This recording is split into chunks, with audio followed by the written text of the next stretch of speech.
महाराज नल धर्मात्मा पुरुष और देवता जैसे सुंदर, चारों वेद कंठस्थ, 18 पुराणों का ज्ञान, समस्त स्मृतियों का ज्ञान, समस्त पुण्यों के रहस्य को जानने वाले और अश्वविद्या के विश्व में सबसे बड़े ज्ञाता, बहुत सी कलाओं में प्रवीण, साक्षात अग्निदेव प्रसन्न होकर इनको आशीर्वाद दिया था, जहां चाहोगे वहां अग्नि प्रकट हो जाएगी और अग्नि की भरी ज्वाला में तुम प्रवेश करोगे तो तुम्हारा रोम भी नहीं झुलसेगा।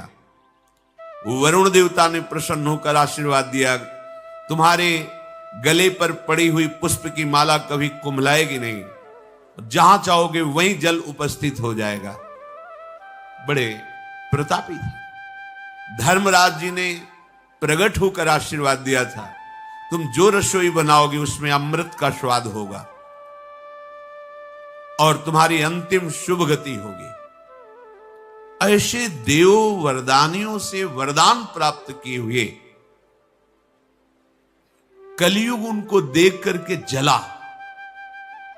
जब कोई धर्मात्मा पुरुष का यश प्रकट होता है और अपवित्र पापाचारी अंतःकरण में वो यश जाता है तो वो द्वेष का रूप धारण कर लेता है। जलन पैदा हो जाती कि कैसे इसके यश का नाश हो, कैसे ये संकट में फंसे, कैसे ये दुखी हो। कलयुग ने निश्चय किया कि इनको मैं बर्बाद कर दूंगा, नष्ट कर दूंगा। देखो, एक हरि का आश्रय मात्र नहीं है और संपूर्ण शास्त्र और धर्म के ज्ञाता है। कलयुग 12 वर्ष तक इंतजार करता रहा कि कैसे प्रवेश करूं, इनमें तो कोई दोष ही नहीं है और बिना दोष के आक्रमण किया नहीं जा सकता। एक दिन वो लघु शंका करके पैर नहीं धोया, आचमन नहीं किया, ऐसे ही अर्घ देने लगे सूर्य को। किसी गाढ़ चिंतन में होंगे, राज्य कार्य में, बस ये अवसर मिल गया, कलयुग प्रवेश कर गया, उनकी बुद्धि में प्रवेश कर गया। देखो, अपने लोग कितने असावधान हैं।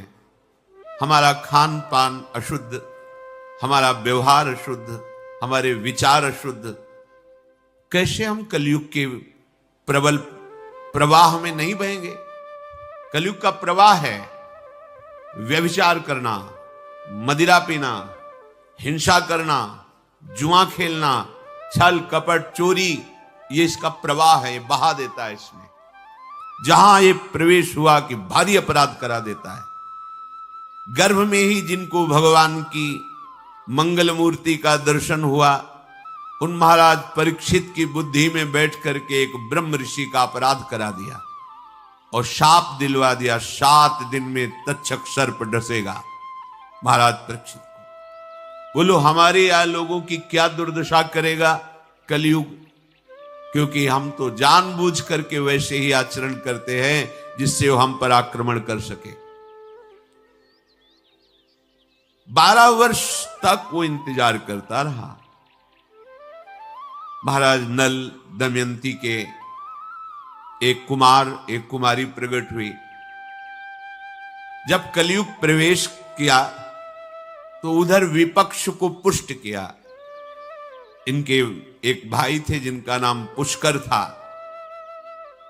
बड़ा भाई राजा पद पर बैठता है, ऐसा पहले से राज परिवारों में यह सिद्धांत था। अब उसके हृदय में जलन हुई। क्यों? क्योंकि कलयुग का प्रभाव। पुष्कर ने विचार किया कि मैं इनको परास्त करूंगा, द्यूत कीड़ा के लिए ललकारूंगा, परास्त करके मैं राजा बनूंगा। गया, महाराज नल से कहा, क्षत्रिय धर्म है कि यदि कोई ललकारे तो उसे युद्ध करना चाहिए, तो मैं तुम्हें चुनौती देता हूं, आप द्यूत कीड़ा में उतरिए और मुझे परास्त कीजिए या परास्त होइए। बुद्धि में कलयुग बैठ गया था, इसलिए महाराज नल ने उसकी ये चुनौती स्वीकार कर ली।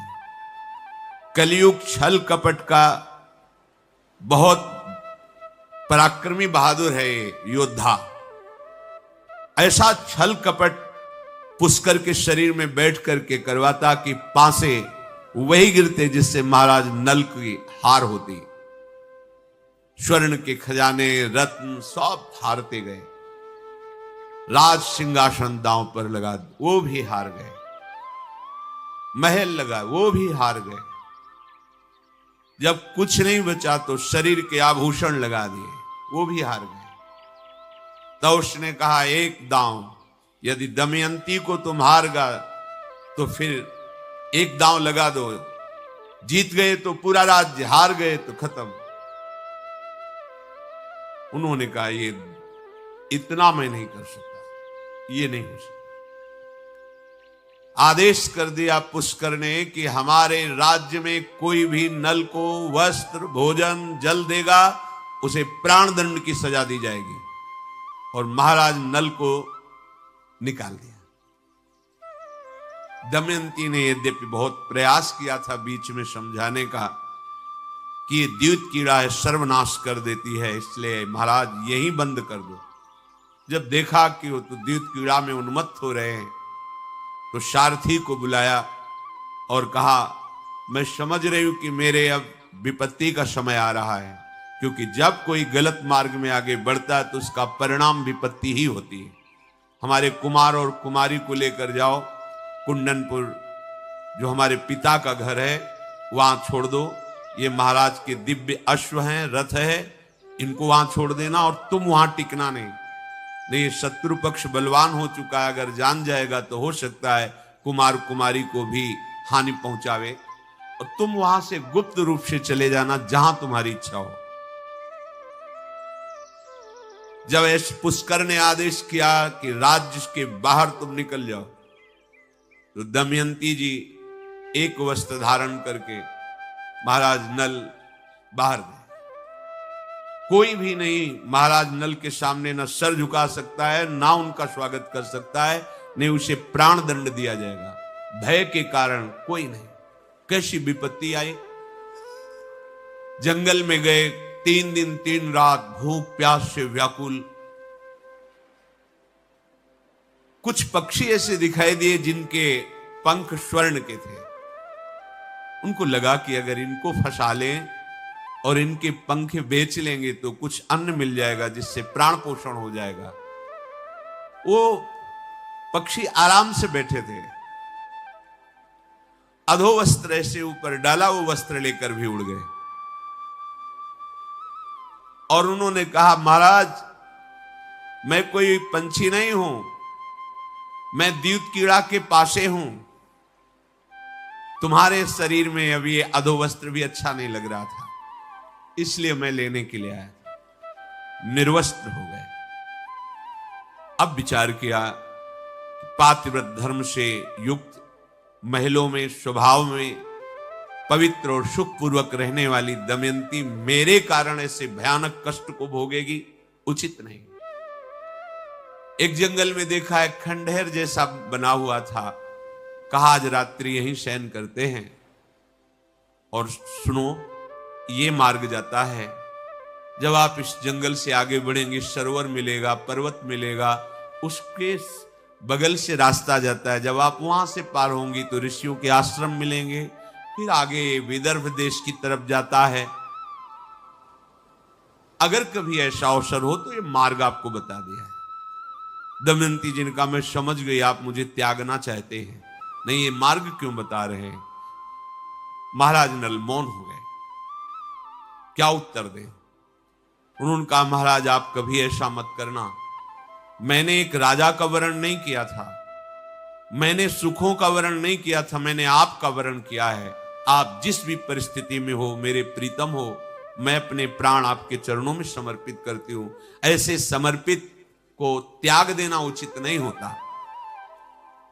पर महाराज ने कहा, छोड़ो ये बातें, विश्राम करो।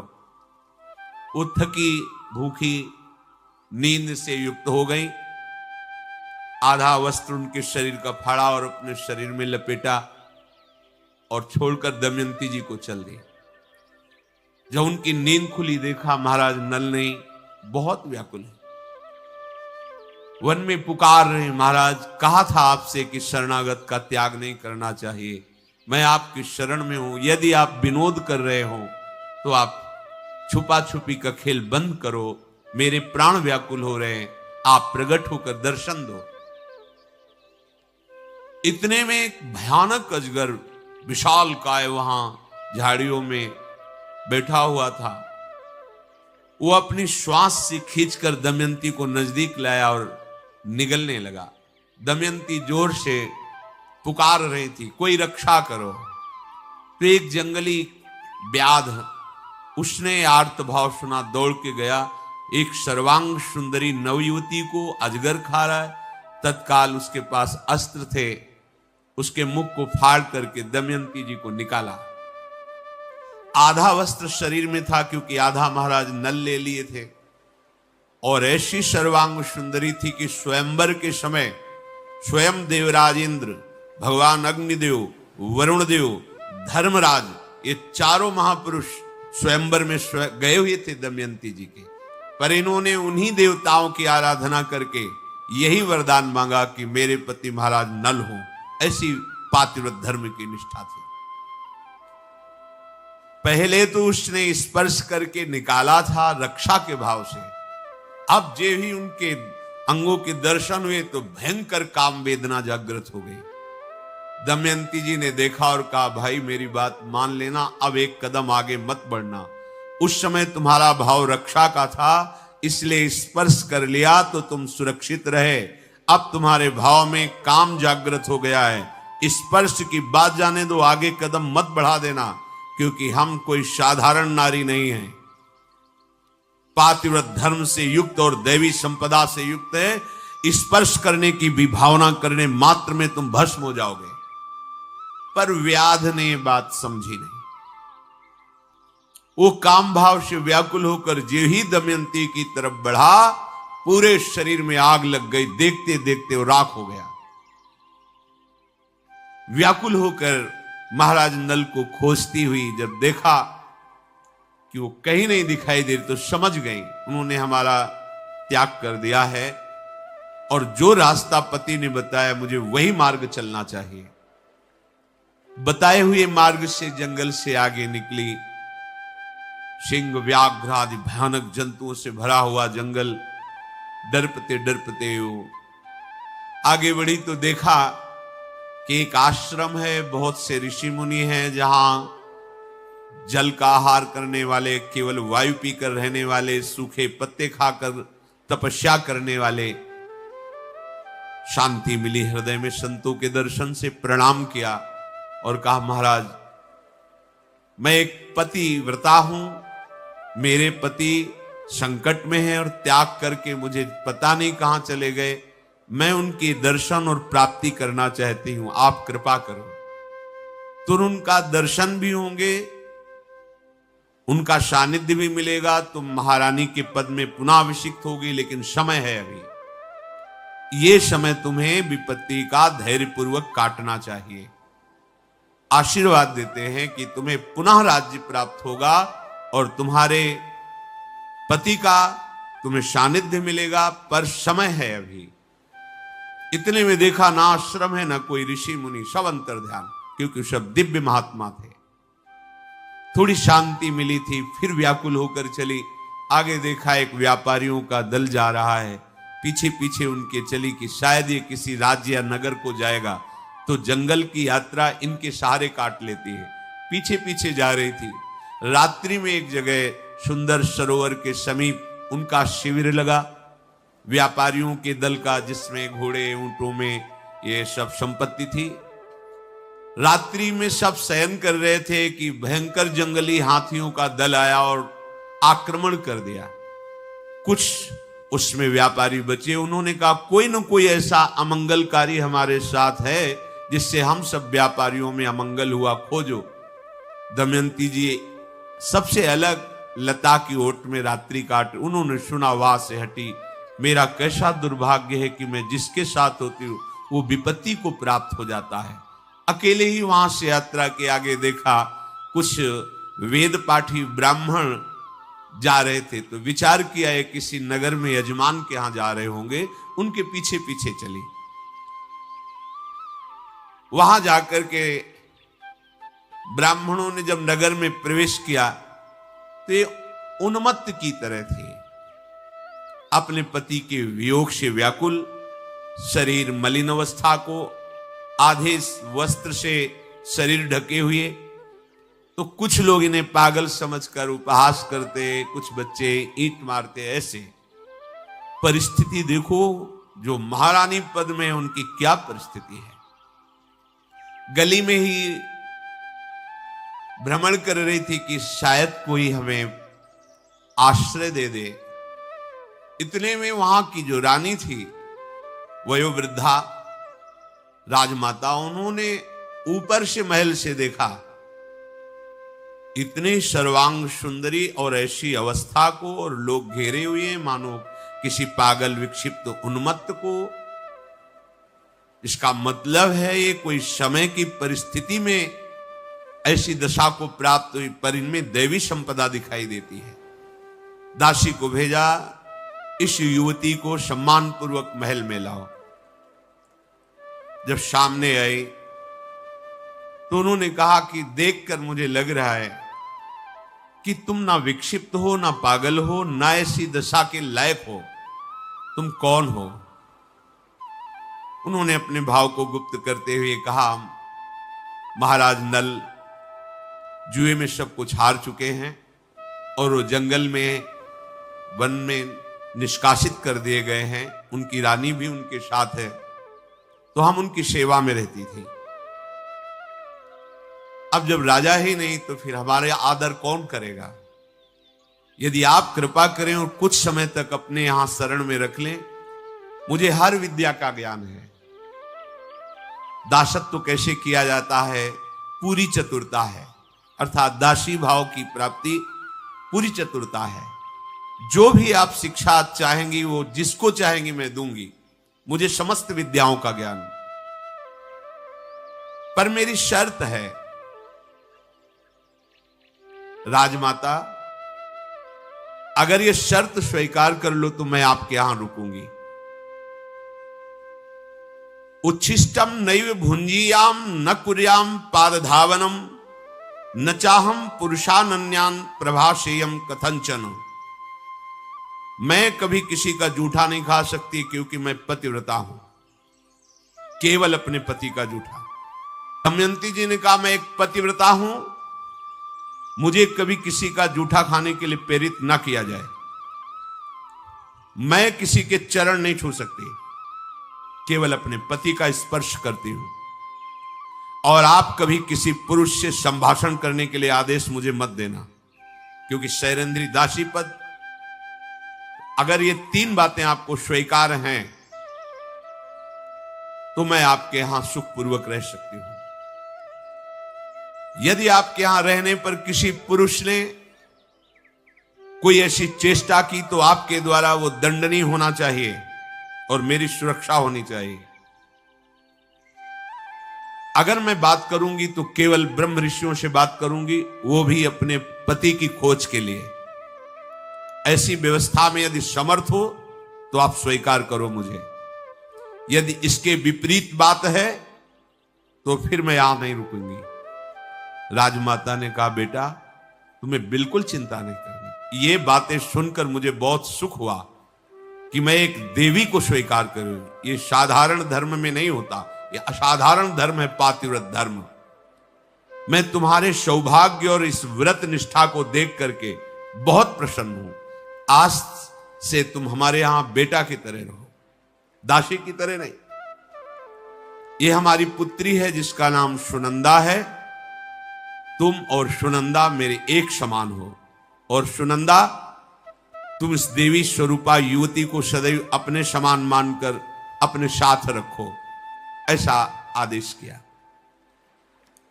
सखियों से घिरी हुई सुनंदा ने दमयंती को राजभवन में ले जाकर कहा, स्नान करो और वस्त्र धारण करो। उनका नहीं, जब तक मुझे यह पता नहीं चलेगा मेरे पतिदेव किस अवस्था में है, तब तक मैं ना उपटन लगा सकती हूं, ना श्रृंगार कर सकती हूं, ना कोई नवीन वस्त्र धारण कर सकती हूं। बस आपके यहां रहना है, बस। कैसा कैसा समर्पण! मैं श्रृंगार नहीं करूंगी, नवीन वस्त्र आभूषण नहीं धारण करूंगी। मेरे पति का जब तक यह पता नहीं चलता कि वो कैसी परिस्थिति में है। दमयंती की इच्छा के अनुसार ही उनके साथ वर्ताव किया गया, जैसा आप चाहें। इधर महाराज नल जब दमयंती जी को छोड़कर के आगे बढ़े तो एक गहन जंगल मिला। वहां दावानल लग चुका था। दावानल बांसों की रगड़ से जंगल में आग लग जाती, बड़ी भयंकर आग। वहां से आवाज आ रही थी, पुण्य श्लोक महाराज नल मुझे बचा लीजिए, सिर्फ आप ही बचा सकते हैं, दौड़िए मेरी रक्षा कीजिए। बार बार ये आवाज आ रही थी। राजा नल ने कहा डरो मत। अग्नि का वरदान था कि चाहे जितनी ज्वाला हो आप प्रवेश करोगे, दाहिका शक्ति जलाएगी नहीं मेरी, और जहां चाहोगे वहां अग्नि प्रकट हो जाएगी। अग्निदेव ने वरदान दिया था। इतना कहकर वो दावानल में प्रवेश कर गए। देखो ऐसे सामर्थ्यशालियों को भी विपत्ति प्राप्त होती है। और कहा डरो मत। अंदर जाकर देखा तो भयंकर नागराज करकोटक कुंडलाकार बैठा हुआ था। नाग ने कांपते हुए कहा महाराज नल मेरा परिचय है, मैं सर्पों में श्रेष्ठ करकोटक हूं। सबसे ज्यादा भयंकर विष मेरी जाति में होता है, करकोटक नाग में। मैं देव कोटि का नाग हूं, कोई साधारण नाग नहीं हूं। एक बार नारद जी से मजाक कर दिया था तो उन्होंने आवेश में आकर मुझे शाप दे दिया और कहा तू स्थावर की तरह एक जगह पड़ा रहे। फिर हमने कहा हमने तो आपसे उपहास में विनोद किया। नारद जी का उपहास कर दिया तो मेरे अंग आज उसी क्षण से जड़ता को प्राप्त, मैं एक कदम भी नहीं चल सकता हूं और दावानल ने घेर लिया, मैं भस्म हो जाऊंगा। आप चाहो तो मुझे उठाकर बाहर कर दो। जब मैंने नारद जी से प्रार्थना की तो उन्होंने कहा पुण्य श्लोक महाराज नल जब तुम्हारा स्पर्श करेंगे तो हमारा ये जो शाप है, दंड है, इससे तुम मुक्त हो जाओगे, तो महाराज मुझे बचा लो। राजा नल ने आकर कहा तुम बिल्कुल चिंता मत करो, आज से तुम शाप से मुक्त हो जाओगे। करकुटक ने कहा मुझे बाहर करो, मैं तुम्हारा ऐसा मित्र बनूंगा कि सारे संकटों को मिटा दूंगा। मेरे जैसा प्रभावशाली सर्पों में कोई नहीं होता। मैं हर समस्या का समाधान जानता हूं, आप शीघ्र मुझे पहले यहां से निकालिए। महाराज नल ने देखा पर्वताकार करकोटक नाग, कोई ऐसा तो छोटा मोटा नाग, उनका इतना वजन मैं कैसे उठा सकता हूं। बोले इतनी सामर्थ्य मेरे में है कि मैं आपके उठाने लायक बन जाऊंगा। सहज में उठा लिया, गोद में लिया और उस दावानल से उनको बाहर किया। जब अग्नि के प्रभाव से बाहर निकले और छोड़ने किया तो करकोटक ने कहा ऐसे नहीं, ऐसे मत छोड़ देना, पहले कुछ पग चलते हुए गिनो और जब मैं कहूं तब छोड़ना। कहा 1 2 3 4 5 6 7 8 9 10। जे ही 10 कहा भयंकर रूप धारण करके डस लिया महाराज नल को। महाराज नल को जे ही डसा तो तत्काल पूरा शरीर काला हो गया, तत्काल, और नाटे हो गए। जो देव स्वरूप थे वो अंतर्हित हो गया। गौरवर्ण तेजस्वी स्वरूप, लंबा शरीर, अजान बाहु जैसे सब खत्म, नाटा और काला स्वरूप हो गया। राजा नल ने कहा यही तुम हमारा हित किए? बोले हाँ महाराज, तुम्हारा परम हित इसमें हुआ है, क्योंकि मैंने जो काटा है वो संकल्प करके काटा है। विष का प्रभाव केवल तुम्हारे शरीर में तुम्हारे हित के लिए इतना ही कार्य करेगा। तुम्हारे रूप को छुपा दिया, अब शत्रुओं से भय नहीं, तुम्हें कोई पहचान नहीं पाएगा कि तुम महाराज नल हो, कहीं भी घूमो, क्योंकि तुम्हारा रूप खत्म। और ये विष तुम्हारे अंदर बैठे हुए कलयुग को हर क्षण जलाएगा और भयभीत होकर तुमसे वो निकलेगा, और जो ही निकलेगा तुम्हारा सब साम्राज्य वापस हो जाएगा और तुम सुखी हो जाओगे। ये कलयुग ही तुम्हारी बुद्धि में बैठकर क्लेश दे रहा है। मैंने कलयुग को डसा है, अब वो हर समय हमारे जहर से जलेगा और तुम्हारा रूप जो अंतर्हित हुआ है ये तुम्हारे मंगल के लिए है। जैसे उर्वशी जी ने शाप दे दिया, जा नपुंसक हो जाए अर्जुन जी को, तो अर्जुन जी उदास हो गए। महाभारत जैसे युद्ध में कैसे विजय प्राप्त होगी? तो देवराज इंद्र ने कहा तुम्हारे लिए हित है, जब अज्ञातवास होगा तो 1 वर्ष के अज्ञातवास में यह साप तुम्हारे वरदान का काम करेगा। धर्मात्मा पुरुष को यदि साप भी मिलता है या अहित भी दिखाई देता है वो बड़ा मंगलकारी होता है। और राजन, ये मत सोचना कि मैंने धोखा दिया है। ये कलयुग बड़ा कपटी और सदैव विनाशकारी दुख देने वाला है। अब मेरे विष से ये जलता रहेगा। इसको क्रोधाग्नि अंदर बहुत है, इसलिए नाक में गुस्सा रखा रहता है जहां बुद्धि में कलयुग होता है। यद्यपि ये जल्दी नहीं हटेगा, पर मेरे विष के दाह से ज्यादा दिन टिक नहीं पाएगा, इसको भागना पड़ेगा। सारे अंगों में कलयुग के मेरा विष व्याप्त हो जाएगा और भयभीत होकर तुम्हारे आगे हाथ जोड़कर प्रणाम करके जाएगा। कलयुग का बल है छल कपट,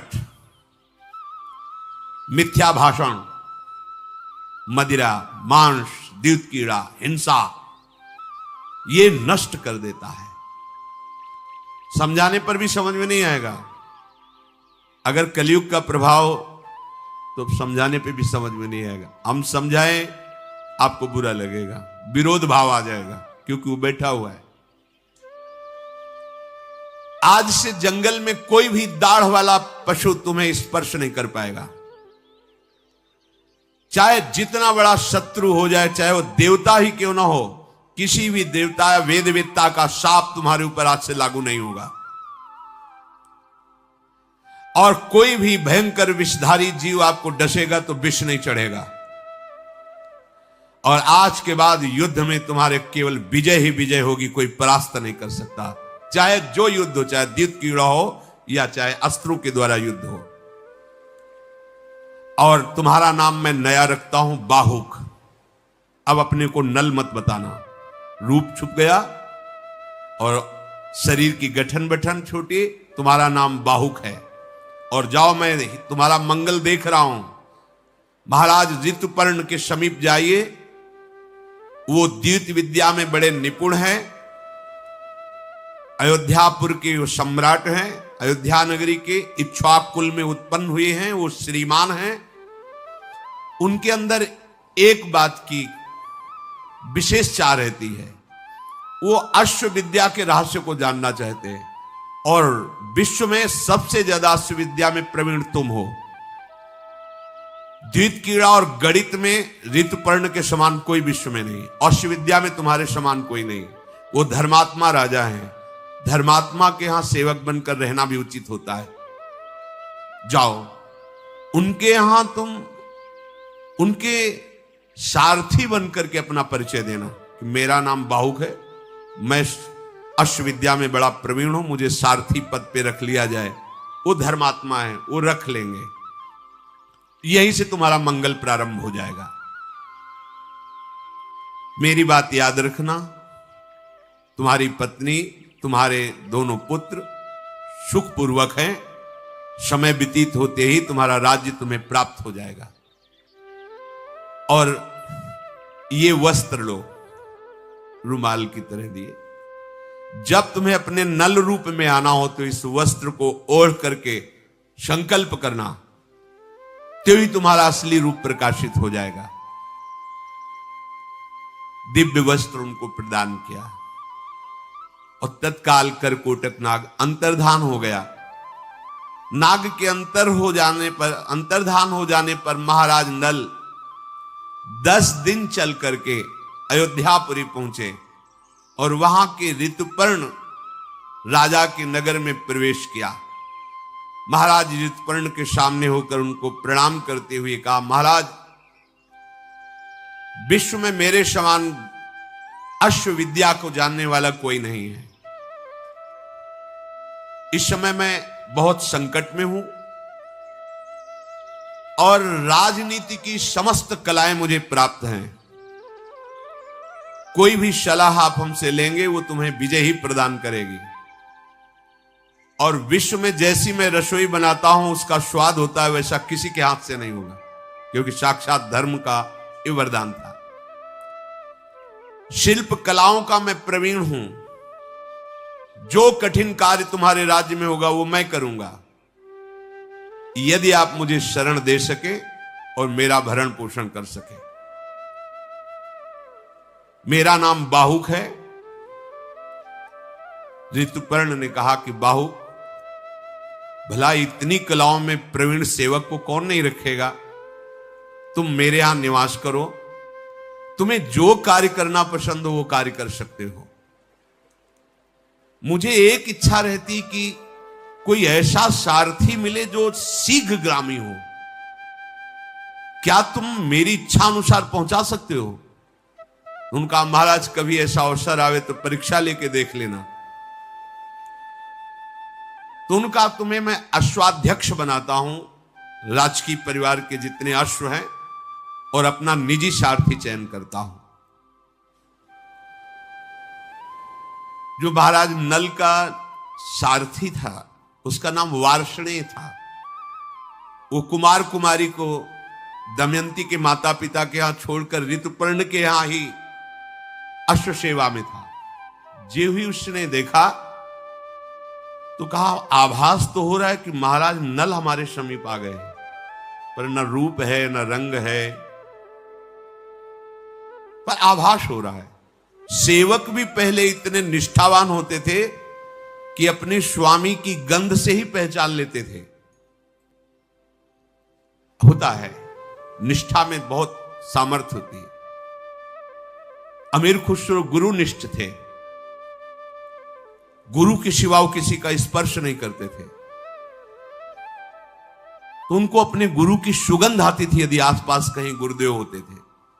एक ब्राह्मण उनके गुरुदेव के पास, गरीब ब्राह्मण था, गया, बेटी का ब्याह है बाबा। लोग अपनी कामना पूर्ति के लिए संतों के पास जाते हैं, क्योंकि संतों के पास एक अमोघ वस्तु है, प्रणत कामदम, जो भगवान के चरणार बिंद हैं। वो कहें या ना कहें, आपकी कामना अपने आप पूर्ण करेंगे, क्योंकि आप जिनके दास के समीप आए हो उनके स्वामी सर्व समर्थ है, वो देख रहे हैं।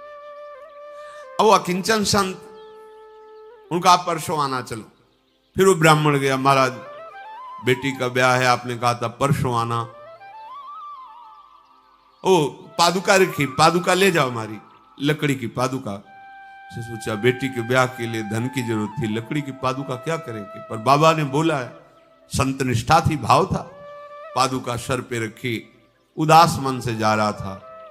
अमीर खुसरो 13 ऊंटों में हीरा रत्न आदि लेकर के व्यापार करके आ रहे थे। उनका, मेरे गुरुदेव की, मेरे मालिक की कोई वस्तु है आसपास? ओ आश्चर्य देखा एक आदमी पादुका, रुको रुको, ये तो मेरे गुरुदेव की पादुका है, कहां से लाए? तो उनका, बाबा ने दिया है। आपको पादुका दे दी बाबा ने? कुछ क्षण के लिए एकदम, गुरु ने पादुका? हमें पादुका से क्या मतलब, हमें तो बेटी का ब्याह था, धन चाहिए था, बाबा ने लकड़ी की पादुका दे दी, फुसला दिया। नहीं, ऐसा नहीं, पादुका दोगे मुझे? अगर मुझे पादुका दोगे तो सेवकों सहित 13 ऊंटों में जितना भी ईश्वर है वो सब ले जाओ। वो तो राजी हो गया, पादुका सर पे रखी, गए, गुरुदेव पादुका लाया हूं। कितने की? 13 ऊंटों में जितना भी रत्न और अशर्फियां थी सब। हाँ, सस्ता लिया, रख दो। अगर गुरु निष्ठ है तो उसको अपने गुरु की गंध आभास होती है। ऐसे वो स्वामी निष्ठ है तो वार्ष्णेय को आभास हुआ कि महाराज नल मेरे पास है, क्योंकि अश्वविद्या में निपुण अपना प्रधान लक्षण बताया, तो अश्वशाला में उनको वार्ष्णेय ने बड़े गौर से देखा, लेकिन कोई लक्षण महाराज नल का, क्योंकि करकोटक नाग ने डस लिया था। पर बहुत प्यार से और बाहुक के साथ एक एक चेष्टा पर नजर करने लगा। चेष्टाओं से उसको लगता कि मेरे महाराज की भी ऐसी ही चेष्टा थी, पर वो ऐसे काले नहीं थे, वो ऐसे नाटे नहीं थे, वो देव पुरुष थे। पर मुझे आभास हो रहा है मेरे महाराज हैं। दमयंती एकांत में चिंतन करते हुए मन में विचार किया कि कब तक इनके यहां रहूंगी और मेरे पति कैसे हैं मुझे कैसे पता चलेगा।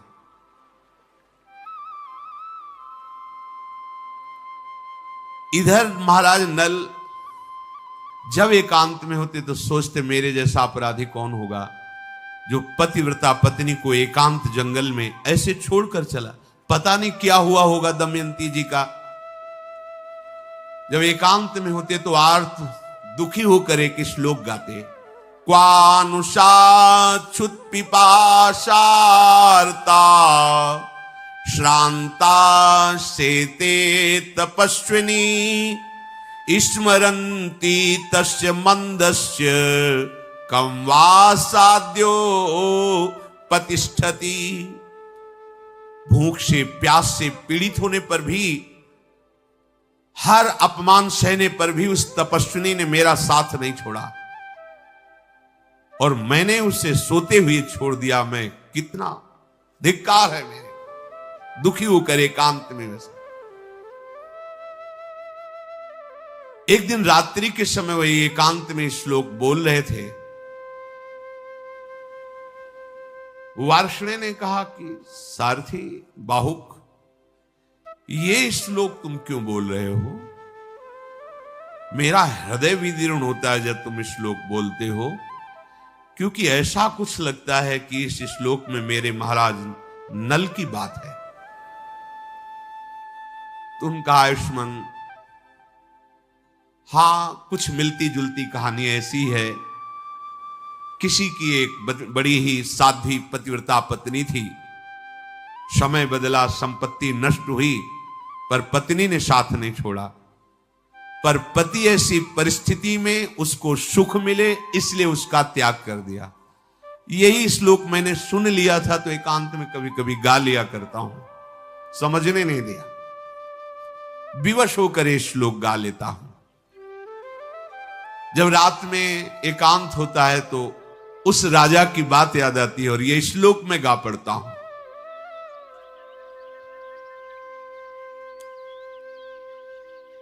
जब राज्य का अपहरण हो गया, पत्नी भी चली गई, अब जीवन किस काम का, कैसे पता लगाऊं? एकांत में महाराज नल विचार करते।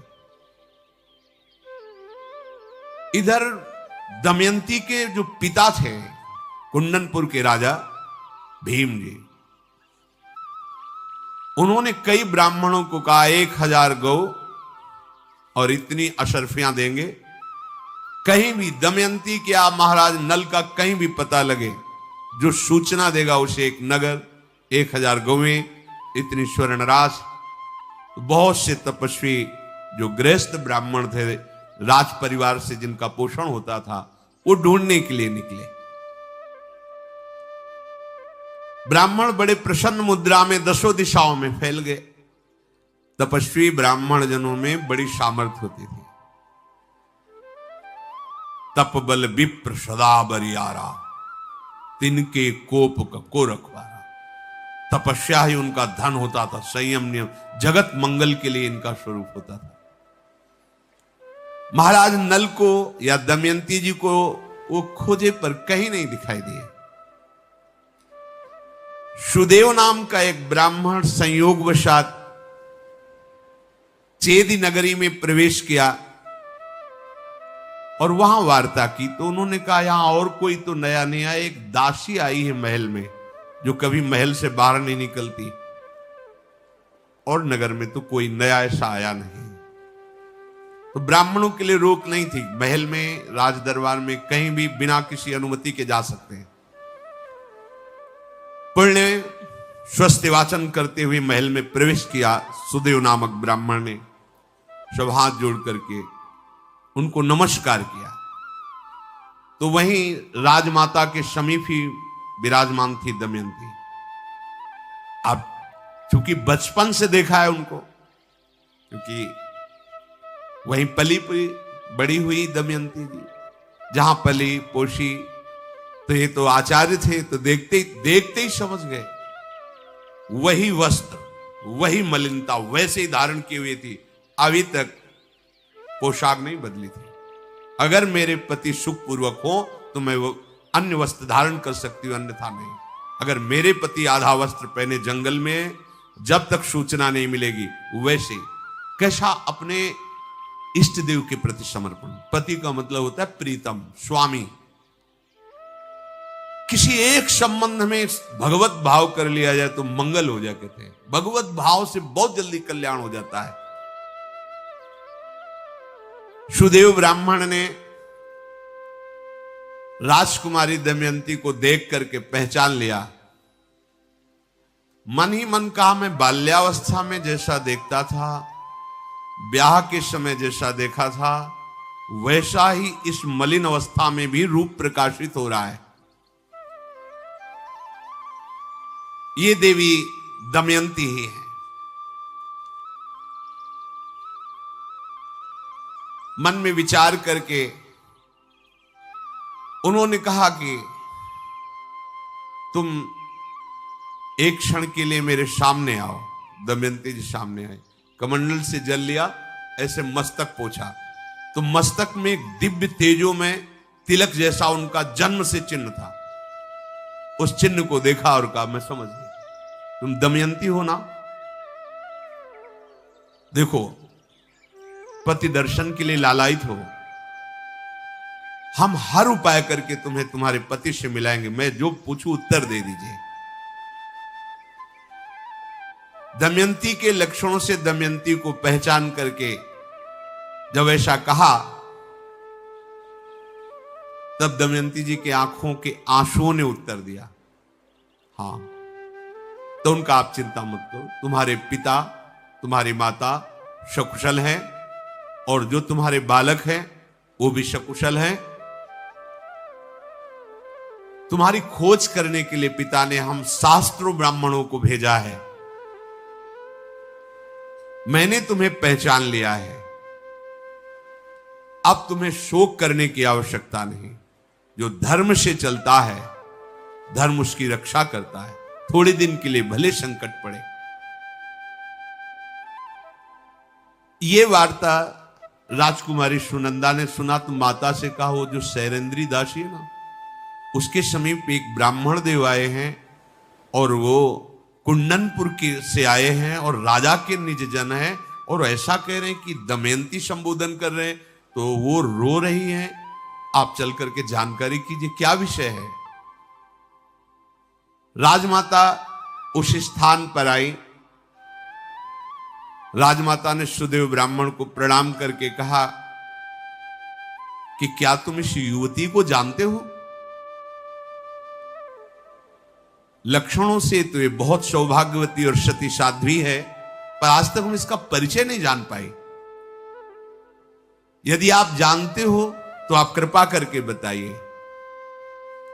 तो उनका, राजमाता, ये विदर्भ देश के राजा महातेजस्वी भीम की पुत्री है और इसका नाम दमयंती है।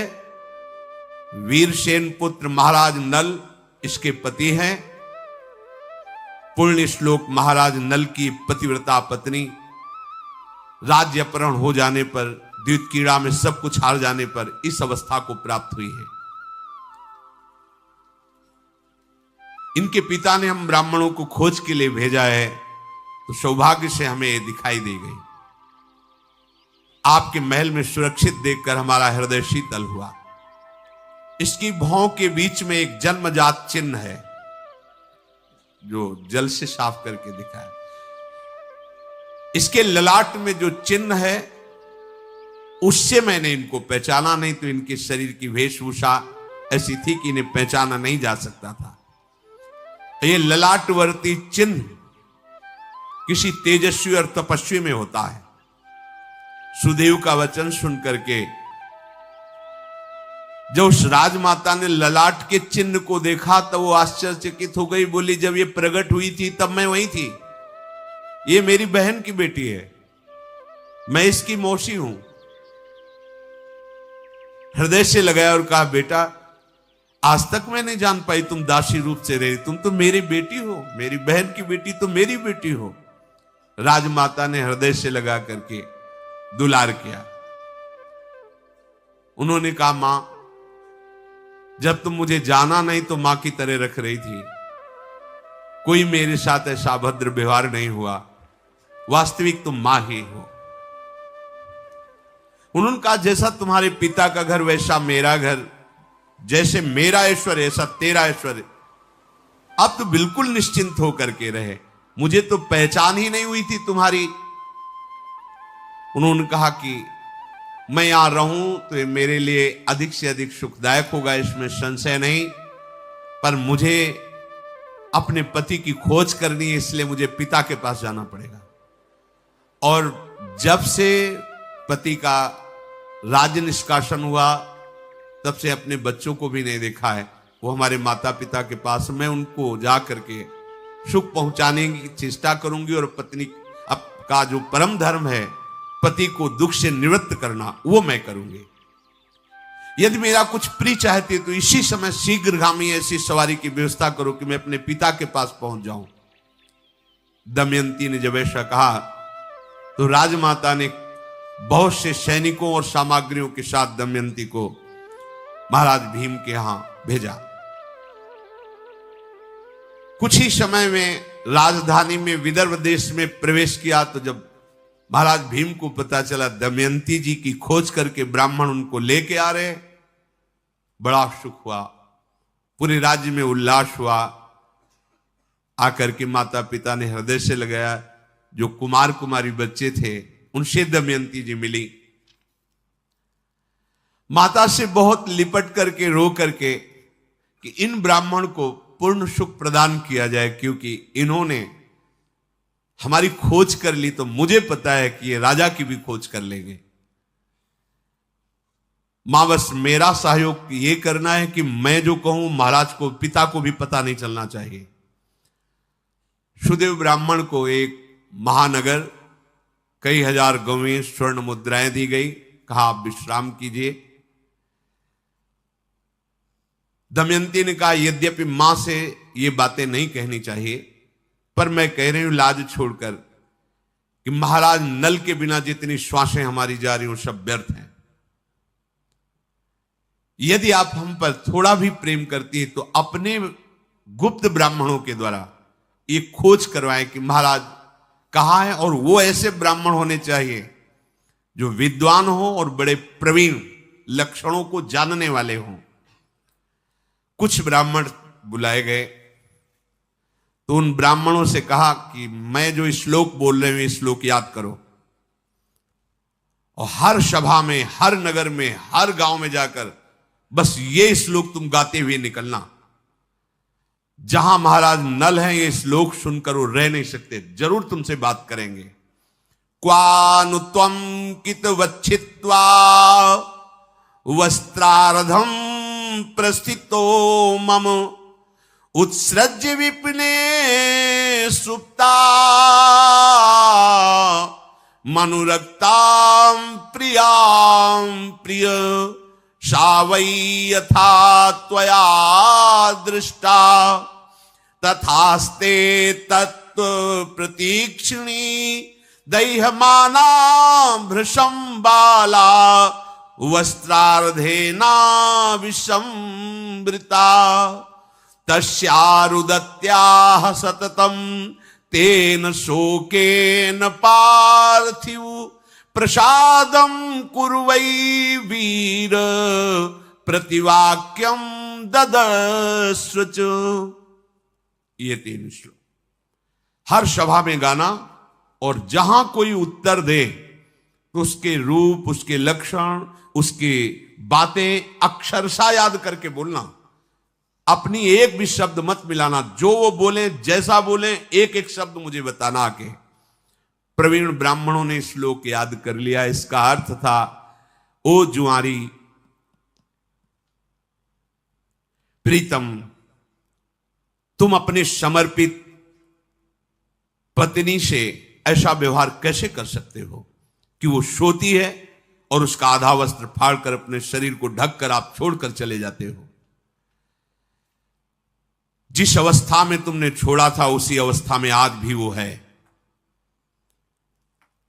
वो युवती विरहाग्नि में जलकर केवल आपके लिए जीवित है। अय वीर, क्या तुम्हारा यही कर्तव्य है? क्या तुम अपनी उस प्यारी शरणागत पत्नी पर कभी कृपा करोगे? यदि आज भी तुम्हारे हृदय में वो भाव है तो प्रतिवाक्यम ददश्च, उत्तर दीजिए। ये श्लोक ब्राह्मण लोग अलग अलग राज्यों में जाकर के श्लोक गाते, कोई उत्तर नहीं मिलता, आगे बढ़ते जाते। किसी को यह पता नहीं चलता कि ये ब्राह्मण लोग श्लोक गाते हुए नगरों में क्यों घूम रहे हैं। दमयंती के भेजे हुए ब्राह्मण जब महाराज ऋतुपर्ण की सभा में गए और जे ही ये श्लोक गाया तो सारथी पद में बाहुक रूप में महाराज नल थे। जे ही श्लोक सुना सभा से उठ खड़े हुए, क्योंकि सभा में तो बोल नहीं सकते थे। जो ब्राह्मण वहां सभा से निकले तो ऋतुपर्ण की सभा से आए हुए ब्राह्मण से प्रणाम करके बाहुक ने कहा कि मैं एक सारथी हूं, तुम्हारा श्लोक सुनकर मेरे को कुछ कहने का मन होता है। मुझे देख रहे हो, छोटी छोटी भुजाएं, नाटा स्वरूप, काला शरीर, पर वाणी में बड़ा अमृत था। उन्होंने कहा एक श्लोक मैं गाता हूं जिसके द्वारा भी तुम प्रेरित भेजे गए हो, ये श्लोक सुना देना। वैषम्यमपि संप्राप्ता गोपायन्ति कुल स्त्रियः आत्मानमात्मना सत्यो जिता स्वर्गो न संशयः। जो उत्तम स्वभाव वाली स्त्रियां होती हैं वो भारी संकटों में भी धर्म का त्याग नहीं करती। वो रक्षा करने में अपनी स्वयं समर्थ होती, क्योंकि धर्म उनके साथ होता है। इसी सत्य को जान करके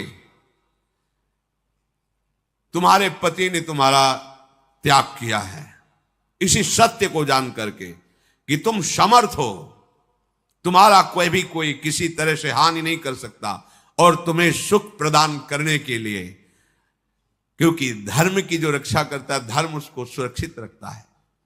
इसी सत्य को मैं जानता हूं, अर्थात मैंने तुम्हारा त्याग नहीं किया, सत्य को साक्षी करके तुम्हें सुख देने के लिए, और तुम्हें समर्थ जान करके तुम्हें कोई छू नहीं सकता। और देखो ना, व्याध छूने की चेष्टा की भस्म हो गया। जिसे तुम सोच रही हो कि वो छोड़कर चला गया, वो भारी संकट में था। कोई भी सुख या कोई भी साधन ऐसा नहीं था जिससे तुम्हें वो सुख पहुंचा सके। ऐसी दशा में उसने त्याग ही उचित समझा जिससे तुम्हें सुख प्राप्त हो। इसलिए कभी आपको उन पर क्रोध नहीं करना चाहिए।